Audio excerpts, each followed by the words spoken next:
सोचिए, अगर कहा जाए कि भारत का संविधान कोई धूल भरी पुरानी किताब नहीं है, बल्कि एक ऐसी कहानी है जो आज भी लिखी जा रही है। जी हाँ, और आज हम इसी कहानी के कुछ सबसे दिलचस्प पन्ने पलटने वाले हैं, एक एक करके, हर संशोधन के साथ। तो सवाल यही उठता है ना, कि संविधान आखिर है क्या? सिर्फ नियमों की एक किताब या एक जिंदा कहानी? चलिए देखते हैं कि कैसे हर एक संशोधन ने, हर एक बदलाव ने भारत की इस कहानी में एक नया चैप्टर जोड़ा है। इसमें हमारे संघर्ष भी हैं, हमारा विकास भी और हमारी उम्मीदें भी। तो हमारी कहानी का पहला चैप्टर शुरू होता है भारत का नक्शा बनाने से। सुनने में कितना सीधा लगता है ना? पर आज हम जो देश का नक्शा देखते हैं वो कोई एक दिन में नहीं बना। नहीं, इसे तो दशकों लगे। संवैधानिक बदलावों से एक एक टुकड़े को जोड़कर बड़े ही ध्यान से तराशा गया है। अब देखिए, ये नक्शा बना कैसे। सबसे पहले 1956 में 7वां संशोधन आया। इसने ब्रिटिश राज की ए, बी, सी, डी वाली कैटेगरीज को खत्म किया और भाषा के आधार पर नए राज्य बनाए। फिर धीरे धीरे देश और जुड़ता गया।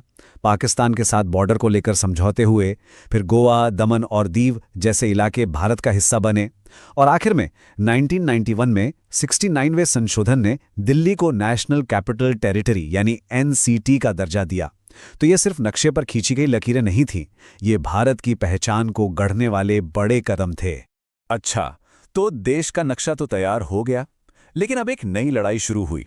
एक ऐसी लड़ाई जो जमीन पर नहीं बल्कि सत्ता के गलियारों में लड़ी जानी थी।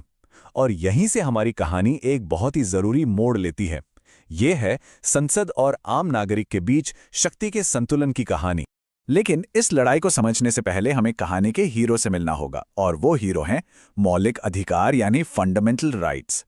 इनको ना हर नागरिक का एक सुरक्षा कवच समझिए। ये वो आज़ादियां हैं जिन पर सरकार भी हाथ नहीं डाल सकती। असल में यही तो हमारे लोकतंत्र की जान है। और यहीं पर कहानी में आता है एक बड़ा ट्विस्ट। 1971 से पहले तक ये माना जाता था कि ये जो फंडामेंटल राइट्स का सुरक्षा कवच है ना, इसे कोई नहीं तोड़ सकता, संसद भी नहीं। लेकिन फिर आया 24वां संशोधन, और इसने तो जैसे पूरा खेल ही पलट दिया। इस संशोधन ने संसद को ये ताकत दे दी कि वो संविधान के किसी भी हिस्से को बदल सकती है। जी हां, फंडामेंटल राइट्स को भी। ये पावर बैलेंस में एक बहुत बहुत बड़ा शिफ्ट था, और इसी ने आगे चलकर मशहूर केशवानंद भारती केस की नींव रखी। इसके बाद आता है हमारी कहानी का सबसे बड़ा धमाका, 42वां संशोधन। अरे, इसे मिनी संविधान ऐसे ही नहीं कहते। 1976 में आए इस एक संशोधन ने प्रियम्बल में सोशलिस्ट, सेक्युलर जैसे शब्द जोड़ दिए। नागरिकों के लिए फंडामेंटल ड्यूटीज भी ले आया। लेकिन सबसे बड़ी और कंट्रोवर्शियल बात यह थी कि इसने जुडिशरी की ताकतों को काफी कम कर दिया। ये शायद हमारे संविधान के इतिहास का सबसे बड़ा और सबसे विवादित बदलाव है। और हाँ, एग्जाम पॉइंट ऑफ व्यू से तो ये सुपर इंपॉर्टेंट है। लेकिन कहते हैं ना, हिस्ट्री खुद को करेक्ट करती है।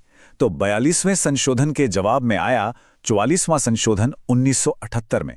ये एक तरह से एक रीसेट बटन जैसा था।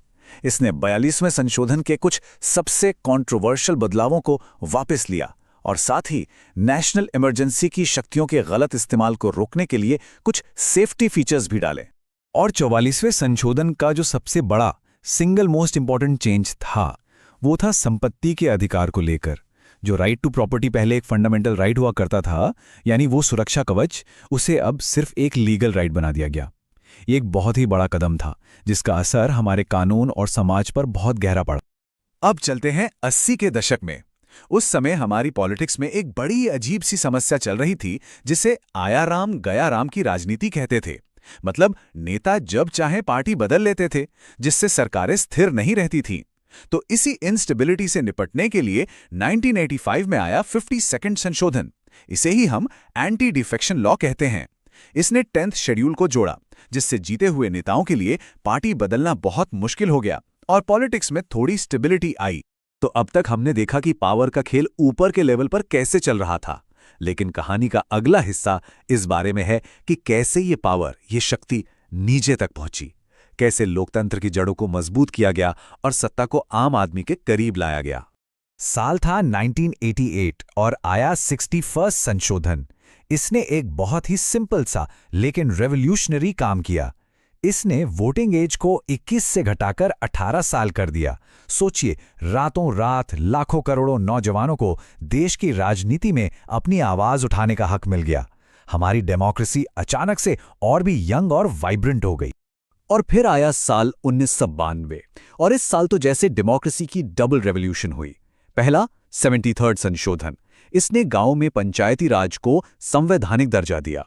और फिर तुरंत बाद 74वां संशोधन, जिसने शहरों में नगर पालिकाओं यानी म्युनिसिपैलिटीज को कॉन्स्टिट्यूशनल स्टेटस दिया। इन दोनों संशोधनों ने मिलकर सही मायनों में पावर को ग्रास रूट्स लेवल तक पहुंचाया। चलिए, तो हमने संविधान की कहानी में एक लंबा सफर तय कर लिया है, लेकिन सवाल ये है कि इसमें से याद क्या रखना है, खासकर अगर कोई एग्जाम की तैयारी कर रहा हो। तो अब फटाफट से एक क्विक रिवीजन करते हैं उन अमेंडमेंट्स का जो सबसे ज्यादा पूछे जाते हैं। तो ये है वो लिस्ट जिसे बिल्कुल नहीं भूलना है। पहला संशोधन, लैंड रिफॉर्म्स। 7वां, स्टेट्स रीऑर्गेनाइजेशन। 42वां, याद है, मिनी संविधान। 44वां, जिसने राइट टू प्रॉपर्टी को बदला। 52वां, एंटी डिफेक्शन लॉ। 61वां, वोटिंग एज 18।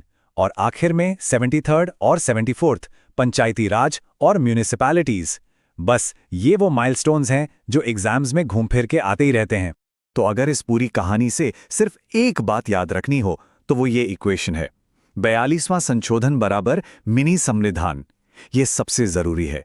तो आखिर में हम कह सकते हैं कि संविधान सच में कोई किताब नहीं है, ये तो भारत की अपनी डायरी है। एक ऐसी कहानी जो आज भी लिखी जा रही है। और इसका अगला चैप्टर क्या होगा? खैर, ये तो आने वाला वक्त ही बताएगा।